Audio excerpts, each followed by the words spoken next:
OCD patients शादी क्यों नहीं करना चाहते? क्यों भागते हैं शादी से? क्यों देरी किए जा रहे हैं शादी करने में? इस बारे में थोड़ी आज चर्चा करूंगा। वैसे तो ज़्यादातर ओसीडी पेशेंट्स शादी करना चाहते हैं। उनकी उम्मीद रहती है कि जल्द से जल्द ओसीडी ठीक हो जाए ताकि वो शादी के लिए तैयार हो जाएं। लगता है कि जैसे ओसीडी कभी ठीक ही नहीं होगा या ओसीडी को ठीक होने में देरी हो रही है, तो जल्द से जल्द ओसीडी का इलाज करवा लें ताकि शादी के लायक हो सकें और शादी के बंधन में खुद को बांध सकें। पर इसी के उलट कुछ ऐसे पेशेंट्स हैं जिन्हें ओसीडी है और वो शादी से बच रहे हैं। जितना पॉसिबल हो सके शादी को उतना डिले कर रहे हैं। रिश्ते आ रहे हैं, पढ़ाई लिखाई हो गई है, जॉब कर रहे हैं या बिजनेस कर रहे हैं, सब कुछ ठीक ठाक चल रहा है और कई पेशेंट्स का तो ओसीडी भी काफ़ी कंट्रोल में आ चुका है, पर फिर भी शादी नहीं करनी, मना कर रहे हैं। किसी तरह का डर है जो इन्हें सता रहा है। इसी के बारे में आज बात करूंगा और 4 ऐसे फैक्टर्स बताऊंगा कि क्यों कई ओसीडी पेशेंट्स शादी या तो करना नहीं चाहते या शादी से बचते हैं या जितना पॉसिबल हो सके उसको डिले करते जाते हैं। ओसीडी पेशेंट्स की साइकोलॉजी में कुछ ऐसे पहलू होते हैं जिस वजह से वो शादी जैसी चुनौती का सामना करने से बचते हैं। शादी एक चुनौती है, शादी एक स्ट्रेसफुल इवेंट है, लाइफ में काफ़ी तनाव ला सकती है और शादी के लिए खुद को तैयार करना ये किसी भी व्यक्ति के लिए बड़ी ही एक आम सी भावना, आम सी एक सोच होती है। जिसे ओसीडी नहीं है या कोई भी मेंटल डिसऑर्डर नहीं है, उसमें शादी को लेकर काफ़ी उत्सुकता रहेगी और शादी को लेकर काफ़ी तैयारी कई समय पहले से ही लोग शुरू कर देते हैं। चाहे वो पढ़ाई लिखाई कर रहे हों जिससे कि शादी अच्छी हो पाए, इस तरह की तैयारी होती है। अपने को किसी तरह से कोई स्किल्स सिखाते हैं जिससे कि शादी की संभावनाएं बढ़ सकें, ये भी किया जाता है। कई तरह के प्रयास लिए जाते हैं ताकि शादी के लिए एक व्यक्ति खुद को तैयार कर ले। पर ओसीडी पेशेंट के अंदर कुछ ऐसे डर हैं जिस वजह से वो शादी को करने से बचते हैं। पहला एक सबसे बड़ा फैक्टर आता है अवॉइडेंस। क्योंकि ओसीडी एक एंजाइटी डिसऑर्डर है, तो पेशेंट के अंदर कई सारे डर हो सकते हैं जिससे कि वो किसी भी तरह के बड़े या कुछ स्ट्रेसफुल इंसिडेंट से खुद को दूर रखने की कोशिश करे। जैसे कई ओसीडी पेशेंट्स जॉब करने में या किसी दूसरे शहर रहने में भी काफ़ी डरते हैं, क्योंकि ओसीडी पेशेंट्स के मन में एक डर रहता है कि अगर हम इस जगह गए तो कहीं हमारा ओसीडी बढ़ ना जाए, कहीं हमने अकेले अगर लाइफ को हैंडल करना शुरू किया, कोई आसपास घर परिवार के लोग नहीं हुए, तो हमारा ओसीडी बढ़ जाएगा, एंग्जाइटी बढ़ जाएगी, तो हम खुद को कैसे संभालेंगे। इसी तरह का डर शादी को लेकर भी आता है कि शादी कर ली और शादी के बाद ओसीडी बढ़ गया तो कैसे हैंडल करेंगे, कहीं हमारी पोल ना खुल जाए। अभी तो मेरा ओसीडी जैसे तैसे कंट्रोल में आ गया है, पर शादी के बाद तनाव आएंगे, जिम्मेदारियां निभानी होंगी, बहुत ज़्यादा बिजी हो जाएगी लाइफ, एक पार्टनर हमेशा साथ रहेगा तो उसको मेरे छोटे बड़े ऑब्सेसिव बिहेवियर्स, कंपल्जन्स दिखना शुरू हो जाएंगे। आज तो हम बाहर की दुनिया में रहते हैं, दुनिया से थोड़ा बचकर अपने ओसीडी या कंपल्जन्स को परफॉर्म करते हैं, पर जब पार्टनर के साथ होंगे तो हमारे अंदर की जो सच है कि हमारा ओसीडी कितना ज़्यादा है वो रिवील हो जाएगा, सामने वाले को पता चल जाएगा, तो सामने वाले का जो रिएक्शन है वो चेंज होगा। शुरू में हमने बता भी दिया कि ओसीडी तो हमारा कंट्रोल में है, दवाइयाँ ली हैं, थेरेपी लिया है, पर क्या पता शादी के बाद कुछ ऐसे स्ट्रेसेस आ जाएं कि हम ओसीडी को कंट्रोल ही ना कर पाएं। और अगर ओसीडी बढ़ गया तो पार्टनर को पता चल गया तो पार्टनर को लग सकता है कि हमने उसे धोखा दिया है। तो ऐसे में पार्टनर का हमारे को लेकर जो अट्रैक्शन है, जो इन्वॉल्वमेंट है, जो एक कमिटमेंट है, उसमें कमी आने लगेगी और पार्टनर हमें धीरे धीरे छोड़ देगा। कल को पार्टनर हमसे दूरी बना सकता है, किसी तरह के एक्स्ट्रा मैरिटल अफेयर में जा सकता है। कल को ओसीडी हुआ, उससे बहुत ज़्यादा एंग्जाइटी हुई, रोज़मर्रा की जिम्मेदारियां नहीं निभा पाएंगे, तो ऐसे में ससुराल वालों को, पार्टनर को लगेगा कि मैं मानसिक रूप से कमज़ोर हूँ, शायद ओसीडी से भी ज़्यादा बड़ी कोई बीमारी है मुझे, शायद मेरा इलाज ठीक से नहीं हुआ, कई तरह के उनके मन में डाउट्स आएंगे। कल को मुझे बच्चा भी पैदा करना होगा, प्रेगनेंसी के टाइम पर उसके बाद बच्चे को कैसे संभालेंगे, शादी की जिम्मेदारियों में काम धंधा भी देखना है, घर परिवार देखना है, कैसे संभाला जाएगा। आज तो जैसे तैसे जॉब हो जाती है और बाकी के टाइम पर ओसीडी बढ़ जाता है तो भी मैं संभाल लेता हूँ, पर कल को पार्टनर को पता चलेगा। तो इस तरह के कई सारे डर एक पेशेंट के मन में रहते हैं जिस वजह से वो पहले ही तैयारी करता है, पहले ही उससे बचने की कोशिश करता है, जिससे कि वो शादी को टालने के प्रयास लेता है। तो इससे पहले कि कोई स्ट्रेसफुल सिचुएशन सामने आए, इससे पहले कि शादी के स्ट्रेसेस की वजह से कोई बड़ा इशू क्रिएट हो जाए, किसी तरह का स्टिग्मा पेशेंट मन में रखता है जिस वजह से लगता है कि अगर मेरे ससुराल को, मेरे बीवी या पति, उनके परिवार को पता चल गया तो न जाने कैसा रिएक्शन आएगा, मेरी बदनामी हो जाएगी और रिश्तेदारों में पता चल जाएगा। अभी तक तो हमने छुपा कर रखा था ओसीडी को, अब सबके सामने खुल जाएगा और हो सकता है कि तलाक हो जाए या कुछ और प्रॉब्लम्स आ जाए जिसकी वजह से कल को मेरे लिए ओसीडी को हैंडल करना और मुश्किल हो जाए। हो सकता है कि उसके बाद मुझे डिप्रेशन आ जाए। हो सकता है कि उसके बाद लाइफ में दोबारा कभी शादी ही ना हो पाए, मैं और ज़्यादा हताश और लाचार हो जाऊं। तो पेशेंट फ्यूचर में आने वाले जो मुश्किल सिचुएशंस हैं, स्ट्रेसेस हैं, उनसे बचने के लिए शादी से दूर रहने की कोशिश करते हैं। यहां तक कि कई पेशेंट्स बच्चा होगा, बच्चे को कैसे संभालेंगे, उस तरह के स्ट्रेसेस को भी दिमाग में बिठा लेते हैं जिस वजह से वो शादी करने से बच सकते हैं। या कई बार ऐसा लग सकता है कि अच्छा, ओसीडी तो जेनेटिक होता है, कल को मेरे बच्चे में भी ओसीडी आ गया तो, ओसीडी के अलावा कोई और मानसिक बीमारी आ गई तो, कल को मेरे पार्टनर में भी कोई हो सकता है हिडन डिसऑर्डर दिख गया। तो ऐसे कई सारे डर की वजह से पेशेंट अक्सर शादी से दूर रहने की कोशिश करते हैं। और क्योंकि ओसीडी एंजाइटी की बीमारी है, पेशेंट एवॉइडेंट होता है, तो पेशेंट छोटे मोटे रिस्क को भी काफी ज्यादा कैटेस्ट्रोफाइज करके देखता है, बढ़ा चढ़ा के देखता है। हालांकि ये बात सही है कि थोड़े बहुत तनाव आएंगे, पार्टनर के साथ एक कॉन्फिडेंस डेवलप करना होगा, एक अच्छी अंडरस्टैंडिंग बिठानी होगी। ये बात भी सही है कि वक्त वक्त पर कभी ना कभी ओसीडी बढ़ सकता है, पर पेशेंट के पास काफी सारे साधन हैं, तरीके हैं जिससे कि वो ओसीडी को मैनेज कर सकते हैं। पर पेशेंट के मन में ये जो डर है, ये सिर्फ एक वर्स्ट केस सिनेरियो की तरह बनकर सामने खड़ा हो जाएगा। लगेगा कि अगर ओसीडी बढ़ गया तो वो इतना ज्यादा बढ़ जाएगा कि कंट्रोल ही नहीं होगा। तो ये एक तरह की कैटेस्ट्रोफाइजेशन होती है, जहां पेशेंट राई का पहाड़ बना के देखते हैं। लगता है कि अगर ओसीडी बढ़ गया तो बस सब कुछ बर्बाद ही होना है। इस तरह से पेशेंट उस डर को बढ़ा चढ़ाकर देखने की वजह से एक तरह का थिंकिंग कॉग्निटिव बायस मन में रख लेते हैं, जिससे कि वो और भी ज्यादा रियलिटी को तोड़ मरोड़ करके देखते हैं, जिससे कि वो अपनी एंजाइटी को भी बढ़ाते हैं और शादी से भी दूर भागते हैं। जिस शादी को वो निभा सकते हैं, जिस शादी में वो अपना ओसीडी भी मैनेज कर सकते हैं, पर फिर भी उन्हें लगता है कि कुछ बहुत बुरा हो जाएगा, इसलिए वो ओसीडी की वजह से अपने शादी को अवॉइड करते हैं। अब दूसरा एक कारण आता है परफेक्शनिज्म। परफेक्शनिज्म दो तरीके से देखने में आएगा, अपने को लेकर और पार्टनर को लेकर। पार्टनर को लेकर जो परफेक्शनिज्म होता है, अक्सर वो रिलेशनशिप ओसीडी का एक रूप होता है। परफेक्शनिज्म क्योंकि ओसीडी पेशेंट्स के नेचर में काफी स्ट्रांगली पाया जाता है, उनके सिम्टम्स का नेचर भी काफी परफेक्शनिज्म से भरा होता है। इस वजह से पेशेंट एक परफेक्ट स्टैंडर्ड्स अपने मन में बिठा लेते हैं, और अगर वो परफेक्ट स्टैंडर्ड्स पूरे होंगे तो ही वो शादी करेंगे। अगर कहीं से भी उन्हें लगेगा कि वो परफेक्शन का क्राइटेरिया पूरा नहीं हो रहा, तो वो शादी करने से बचेंगे। या शादी करने की इच्छा तो है, कर तो रहे हैं, पर लास्ट मोमेंट पे आके डिसीजन बदल देंगे। तो या तो पेशेंट अपने को लेकर परफेक्शन रखेगा, जैसे कि पहले मेरा ओसीडी पूरा ठीक हो जाना चाहिए तभी मैं शादी करूंगा। शादी एक बहुत बड़ी जिम्मेदारी है, बहुत बड़ा कमिटमेंट है, अगर मैं मेंटली फिट नहीं हूं तो शादी करने का मुझे कोई अधिकार नहीं है, या शादी के लिए मैं पूरी तरह से प्रिपेयर्ड नहीं हूं, तो पहले मैं मेंटली फिट हो जाऊं उसके बाद शादी करेंगे।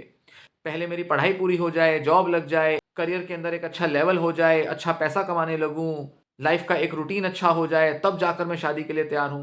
तो शादी को लेकर वो इतने परफेक्शन के स्टैंडर्ड रखते हैं कि शादी में मुझे परफेक्टली एंटर करना है। इस वजह से वो पहले अपने को हर तरह से बेस्ट बनाने की कामना करते हैं, जिस वजह से वो शादी को अवॉइड कर सकते हैं। उन्हें हमेशा ऐसा लगता है कि हमारा ओसीडी अभी पूरी तरह से तो गया नहीं, हमारे अंदर एंजाइटी और डिप्रेशन के सिम्टम भी हैं, कुछ फिजिकल प्रॉब्लम के सिम्टम भी हैं। तो जब तक पहले मेंटली फिट नहीं हो जाते, तैयार नहीं हो जाते, तब तक शादी में जाने का कोई मतलब नहीं बनता। शादी हम निभा नहीं पाएंगे, किसी तरह की प्रॉब्लम्स बनी रहेंगी, पार्टनर भी हमें कई तरह से जज करेगा, पार्टनर भी शायद उम्मीद करेगा कि उसका जो हस्बैंड है या वाइफ है वो बिल्कुल परफेक्ट हो। पार्टनर के सामने हमने बिल्कुल ऐसे जाना है कि जैसे हम बिल्कुल ओसीडी फ्री हो चुके हैं, नॉर्मल और हेल्दी हो चुके हैं, ताकि पार्टनर हमें कंप्लीटली पसंद कर सके। क्योंकि पेशेंट को लगता है कि अगर मेरे अंदर कोई कमी रहेगी तो मेरा पार्टनर मुझे एक्सेप्ट नहीं करेगा। इस वजह से वो परफेक्शन के स्टैंडर्ड को पूरा कर कर ही शादी में जाना चाहते हैं। अब यहां ये चूक हो जाती है कि पार्टनर ने चाहे ओसीडी हो या ना हो, फिर भी कोई ना कोई कमियां तो आपकी एक्सेप्ट करनी ही है। कुछ ना कुछ तो ऐसी चीजें आपके बारे में या उसके बारे में दिखाई देंगी ही शादी के बाद, जिसे कि एक दूसरे को एक्सेप्ट करना होता है। भले ही ओसीडी है नहीं है, पर फिर भी बहुत सी कमियां तो हर व्यक्ति अपने अंदर कैरी करता ही है। पर क्योंकि पेशेंट को ओसीडी है, क्योंकि पेशेंट बहुत ज्यादा प्री ऑक्यूपाइड है, क्योंकि पेशेंट अपने अंदर परफेक्शनिज्म के स्टैंडर्ड रखता है, इसलिए वो शादी को भी एक परफेक्ट स्टैंडर्ड के हिसाब से जज करने की कोशिश करेगा। और अगर वो परफेक्शन के क्राइटेरिया पूरे होंगे तो ही वो शादी करने के लिए तैयार कर पाएगा खुद को। और क्योंकि ये परफेक्शन कभी पूरी नहीं होती, इसलिए पेशेंट इनडेफिनेटली, अनंत काल तक अपनी शादी टालता रहेगा। क्योंकि कहीं ना कहीं पेशेंट को इम्परफेक्ट रहने की आदत बनानी है। कहीं ना कहीं पेशेंट को यह स्वीकारना है कि हर कोई पूरी तरह से परफेक्ट नहीं हो सकता। पेशेंट को यह स्वीकारना पड़ेगा कि मैं परफेक्टली ओसीडी को ठीक कर लूं, शायद ऐसा पॉसिबल नहीं। अगर मेरा ओसीडी कंट्रोल में है, अगर मैं अपने लाइफ के बाकी सारे काम ठीक से कर पा रहा हूं या कर पा रही हूं, तो भी मैं शादी के लिए तैयार हूं। पर पेशेंट कहता है कि नहीं, परफेक्ट होना है, हर तरह से बिल्कुल बेस्ट बनना है, तभी शादी करेंगे। और इस कॉग्निटिव एरर की वजह से पेशेंट शादी नहीं करते। फिर दूसरा एक परफेक्शनिज्म का तरीका होता है जिस वजह से पेशेंट शादी से बचते हैं, और वो ये कि वो चाहते हैं कि उनका पार्टनर परफेक्ट हो, कि पार्टनर के अंदर कोई कमी नहीं होनी चाहिए, पार्टनर पूरी तरह से वर्जिन होना चाहिए, पार्टनर का शादी से पहले किसी से कोई संबंध ना रहा हो, पार्टनर का एक पर्टिकुलर जॉब या एक पर्टिकुलर एजुकेशनल लेवल होना चाहिए, हमारे पार्टनर के एक पर्टिकुलर तरह के लुक्स होने चाहिए, उसकी इतनी हाइट होनी चाहिए, इतनी उसमें सुंदरता होनी चाहिए, इतने उसके फिजिकल लुक्स या फीचर्स होने चाहिए। छोटी छोटी चीज़ें पेशेंट कई बार नोटिस कर सकता है। हमारे पार्टनर का बात करने का तरीका कैसा है, उसकी बॉडी लैंग्वेज कैसी है, उसने इस तरह की थॉट्स क्यों रखी अपने मन में। पहले तो मुझे लगता था वो हर तरह से परफेक्ट है, अच्छी है या अच्छा है, पर उसने उस दिन कोई ऐसी बात कर दी जो मुझे ठीक नहीं लगी, इस वजह से मुझे नहीं लगता कि ये इंसान मेरे लिए सही है। छोटी छोटी बातों की वजह से पेशेंट अपने होने वाले पार्टनर को रिजेक्ट कर सकते हैं। पेशेंट ये सोच सकता है कि मेरा पार्टनर शादी के बाद कैसा होगा, इसको लेकर कई तरह के मन में विजुअल्स आते हैं कि शादी के बाद ये मेरी केयर करेगी कि नहीं करेगी, शादी के बाद ये हमेशा मेरे साथ वफादार रहेगा कि नहीं रहेगा। पेशेंट के मन में ये सवाल इतने गहरे में बैठ सकते हैं कि वो किसी ना किसी तरह से मौका ढूंढते हैं कि वो क्लियर कर लें कि ये व्यक्ति शादी के बाद कैसा एक हस्बैंड या पार्टनर सिद्ध होगा। पेशेंट अपने पार्टनर के बिलीव्स, थॉट्स, उसकी एक्सपेक्टेशंस और मोरल्स को जानने के कोई ना कोई तरीके ढूंढते हैं। कई पेशेंट्स कांटेक्ट इसीलिए करते हैं थेरेपिस्ट को कि वो जान सकें कि क्या ऐसा सही तरीका हो जिससे पार्टनर की कुछ सीक्रेट या हिडन थॉट्स को जाना जा सके, ताकि उन्हें ये पक्का हो सके कि हम जिस पार्टनर के साथ शादी कर रहे हैं वो अपने में परफेक्ट है। और ऐसे में ये पेशेंट को जब बताया जाता है कि इन्हें रिलेशनशिप ओसीडी है, तो ये इसको मानने से मना कर देते हैं, या कई मामलों में मान भी जाते हैं पर फिर भी वो अपने ये जो थॉट्स हैं, डाउट्स हैं, इनको दूर नहीं कर पाते। तो उनको अपने पार्टनर पर हमेशा डाउट होता है, और उस डाउट को दूर करने के लिए वो चाहते हैं कि पार्टनर किसी तरीके से जिस चीज का उन्हें डाउट है उस मायने में वो पूरी तरह से परफेक्ट सिद्ध हो जाए। और क्योंकि उन्हें कभी ऐसा पार्टनर मिल नहीं पाता, क्योंकि उनके मन में डाउट किसी ना किसी तरह से आ ही जाता है, इस वजह से इनकी शादी जो है वो डिले होती जाती है। और स्ट्रेस तो तब और भी ज्यादा बढ़ जाता है जब इनकी मंगनी हो गई, इनकी रिंग सेरेमनी, एंगेजमेंट हो चुकी है, रोका हो चुका है, तब तो स्ट्रेस और भी ज्यादा बढ़ जाता है, क्योंकि अब तो उस व्यक्ति के साथ शादी करनी ही है। अब तो बस सारे लोग यही इंतजार कर रहे हैं कि बस शादी हो जाए। ऐसे में पेशेंट को लगेगा कि क्या मैंने परफेक्ट पार्टनर चूज किया है कि नहीं, वो और ज्यादा टेंशन और वरी से भर सकता है मन में। तो ऐसे में पेशेंट का ओसीडी बढ़ जाता है शादी से पहले। हालांकि ये शादी या किसी और रिलेशनशिप में भी देखा जा सकता है इस तरह का ओसीडी, क्योंकि ये रिलेशनशिप ओसीडी है। किसी भी तरह का पार्टनर हो, रोमांटिक रिलेशन कैसी भी हो, पेशेंट के मन में फिर भी डाउट आ सकते हैं। तो पेशेंट को हमेशा कुछ कमियां दिखाई देंगी अपने पार्टनर में, और वो कमियां ना रहें इसके लिए पेशेंट खुद को एश्योरेंस देना चाहेगा, और इस वजह से वो एक परफेक्ट पार्टनर की चॉइस करना चाहेगा, और इसी उधेड़-बुन में वो काफी डाउट मन में बिठा लेगा, जिससे उसका ओसीडी बढ़ेगा और वो शादी से दूर भागेगा। अब तीसरा एक तरीका है जिससे कि पेशेंट शादी से बचते हैं, और वो होता है हार्म अवॉइडेंस, या जिसे कहेंगे रिस्क एवर्जन। पेशेंट शादी के बाद के रिस्क नहीं लेना चाहता। भाई शादी टूट सकती है, डिवोर्स हो रहे हैं आजकल बहुत, शादी नहीं करनी, कुंवारे ही ठीक हैं। आजकल एक्स्ट्रा मैरिटल अफेयर्स बहुत बढ़ रहे हैं, पार्टनर धोखा दे देगा, सीक्रेटली किसी और को पसंद करेगा या करेगी। आजकल लोग चैटिंग से, डेटिंग ऐप से एक दूसरे को पसंद करते हैं, मुझे पता भी नहीं चलेगा, और वो किसी और के साथ इंगेज हो जाएगी या इंगेज हो जाएगा, किसी और के साथ रिश्ता रख लेगा। तो ऐसे रिस्क लेने का क्या फायदा, बेहतर है शादी मत करो। फिर कुछ क्रिमिनल केसेस सुन लेते हैं, अरे कल को मुझे मार ना दे पार्टनर, किसी तरह के षड्यंत्र ना कर ले मेरे खिलाफ, हो सकता है शादी से पहले उसका किसी और से संबंध हो, बाद में वो प्लान करके मुझे खत्म ना कर दे, या किसी तरह का मेरे साथ फ्रॉड ना हो जाए, कल को पार्टनर मेरे ऊपर चीटिंग का कोई केस ना लगा दे, कोई दहेज उत्पीड़न का केस ना लग जाए, कल को ये मेरी वाइफ मेरी सारी प्रॉपर्टी हथिया सकती है, कुछ ऐसे सीक्रेट कॉन्स्पिरेसी कर सकती है जिससे कि मैं लाचार हो जाऊं, और आने वाले टाइम में मेरे को एक बहुत बड़ा धोखा मिले और मेरी सारी प्रॉपर्टी लुट जाए, मेरी मेहनत से कमाया हुआ सारा पैसा मुझे लुटाना पड़ जाए। आजकल लड़कियां बड़ी फ्रॉड हो रही हैं। लड़कियां सोच सकती हैं कि ये हस्बैंड कहीं कल को एक्स्ट्रा मैरिटल अफेयर ना कर ले। आदमियों का तो चरित्र ही ऐसा होता है, उनको तो इधर उधर मुंह मारने की आदत होती है, कोई भरोसा नहीं आजकल के आदमियों का। डेटिंग ऐप्स, इंस्टाग्राम, न जाने कहाँ कहाँ से वो लड़कियों के कांटेक्ट में रहते हैं। हो सकता है कि वो मेरे लिए पूरा इमोशनली अवेलेबल ना रहे, हो सकता है उसने पहले कई लड़कियों के साथ सेक्सुअल रिलेशन बनाए हों और उसकी ये आदत ना जाए, हो सकता है उसको पॉर्न एडिक्शन हो। तो क्या फायदा ऐसे रिलेशनशिप का, दूर रहो शादियों से, दूर रहो किसी भी तरह के रिश्ते से। तो पेशेंट फ्यूचर में आने वाले किसी रिस्क को लेना नहीं चाहता, ऐसे रिस्क जो कि शादी के ना चलने से जुड़े हैं, या पार्टनर के फेथफुल ना रहने से जुड़े हैं, या किसी भी दूसरे तरह की अनहोनी से जुड़े हैं। पार्टनर कल को जिंदा ना रहे, किसी तरह से मृत्यु हो जाए। भाई कोविड में कई लोगों के जवान पार्टनर्स भी एक्सपायर कर गए, कल को ऐसा ना हो कि कोई बीमारी पकड़ जाए, कल को मुझे जिंदगी भर अकेला रहना पड़ेगा, क्या फायदा ऐसी शादीशुदा जिंदगी का, बेहतर है कुंवारे रहो। कल को तो हम दोनों ने जॉब ही करनी है, वो अपनी जॉब में बिजी रहेगी या रहेगा, मुझे भी अपनी जॉब करनी है, लाइफ में तो इतनी नीरसता आ जाएगी, थोड़े बहुत सेंसरी प्लेजर के लिए, सेक्सुअल रिलेशन के लिए क्या शादी ब्याह करना, क्यों जिंदगी भर का कमिटमेंट लेना, बेकार में लाइफ का इतना स्ट्रेस लो, फिर बाद में बच्चे पालो, मेहनत करो, पैसा कमाओ, 10 तरह की चिंताएं पकड़ो, कौन इतना रिस्क ले, बेहतर है शादी मत करो। तो पेशेंट कई तरह के खतरे, स्ट्रेसेस, तनाव, परेशानियों की वजह से शादी टाल सकता है या शादी करने से खुद को रोक सकता है। और ये ऐसे स्ट्रेसेस हैं जो फ्यूचर में उसे लगता है कि आएंगे। इस मामले में एक कॉग्निटिव एरर काम करता है जिसे फॉर्चून टेलिंग कहते हैं। मतलब पेशेंट फ्यूचर के बारे में कोई अपना प्रिडिक्शन दे रहा है कि ऐसा ही होने वाला है, ऐसा ही होगा, इस वजह से शादी मत करो। जैसे कि पक्का पता है पेशेंट को कि क्या होने वाला है, वो इस भरोसे से भरा रहता है, इतने विश्वास से भरा रहता है कि जैसे उसे पक्का पता है कि क्या होगा, इस वजह से वो शादी नहीं करता या करती।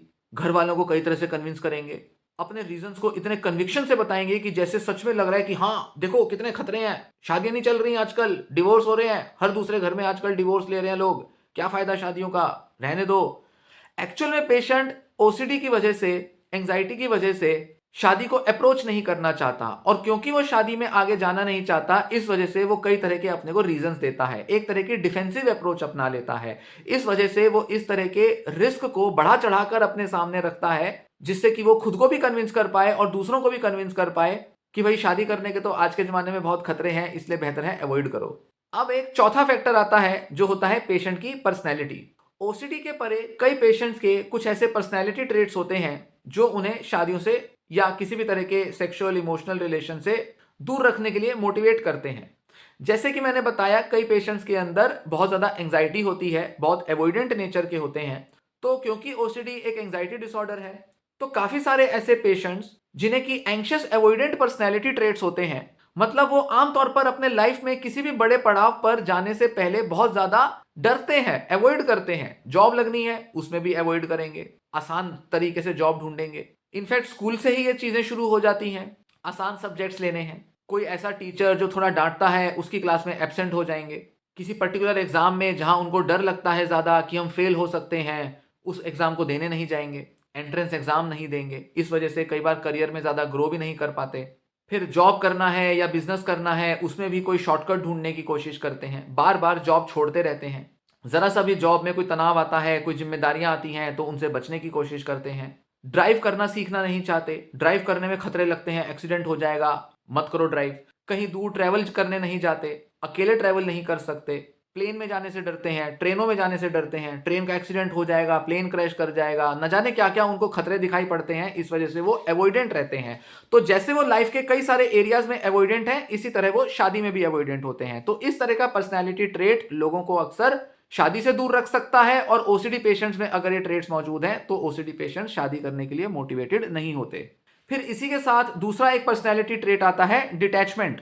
कई ओसीडी पेशेंट्स में अपने एनवायरनमेंट, अपने सोशल रिलेशन से काफ़ी डिटैचमेंट होती है, बहुत ज़्यादा इच्छा नहीं होती कि दूसरों से मेलजोल करें, दूसरों से कोई लगाव महसूस नहीं होता, हमेशा दूसरों से दूर रहने की ही इच्छा होती है, सोशल रिलेशंस की कभी कोई नीड महसूस नहीं होती। काफ़ी सारे इंट्रोवर्ट लोगों के अंदर इस तरह के ट्रेट्स हो सकते हैं, बहुत जल्दी किसी भी रिलेशनशिप से गिव अप कर देते हैं, थोड़े बहुत भी स्ट्रेसेस आते हैं तो रिलेशनशिप में आगे कोई प्रयास नहीं लेते, क्योंकि उनको बहुत ज़्यादा लगाव महसूस नहीं होता। कोई उनकी लाइफ में आ गया तो ठीक, नहीं आया तो वो ठीक है, खुश हैं। हालांकि इनके कुछ अच्छे रिलेशनशिप्स हो सकते हैं, पर फिर भी ये नए रिलेशन बनाने से अक्सर बचते हैं, क्योंकि इनको बहुत ज़्यादा अटैचमेंट फील नहीं होती। तो जब इनको दोस्त बनाने में या किसी और व्यक्ति से रिश्ते बनाने में भी मुश्किल होती है, घर परिवार के रिश्तेदारों से भी ये थोड़ा दूर रहने लगते हैं, तो ऐसे में पार्टनर से भी दूर रहने की संभावना कई गुना बढ़ जाती है। तो इनको पहले से ही लगता है कि पार्टनर अगर आ भी गई लाइफ में या आ भी गया तो मैं उनसे कनेक्ट नहीं कर पाऊंगा या कनेक्ट नहीं कर पाऊंगी, मेरे अंदर अटैचमेंट नहीं होगी, हमारे बीच शायद कोई सेक्सुअल रिलेशन ना बन पाए, शायद मेरा हस्बैंड या मेरी वाइफ मेरे में इंटरेस्ट खो दे, तो फिर ऐसी शादी का क्या फ़ायदा। तो इस वजह से ये शादी से बचने की कोशिश करते हैं। इन्हें कहीं ना कहीं ऐसा लगता है कि शादी के बाद तनाव तो आएंगे ही, पर एक मेजर रीज़न होगा तनाव का, स्ट्रेस का, कि मेरे को अपने हस्बैंड या वाइफ के साथ कनेक्ट करने में मुश्किलें आ रही हैं। तो इमोशनल कनेक्शन की कमी महसूस होने की वजह से वो शादी से बचते हैं। किसी वजह से माँ बाप अगर जोर भी दे दें शादी करने के लिए, तो ये कई तरह के टेंट्रम दिखाएंगे, कई तरह के रीज़न देंगे, जिससे कि वो किसी तरह से शादी को अवॉइड कर सकें।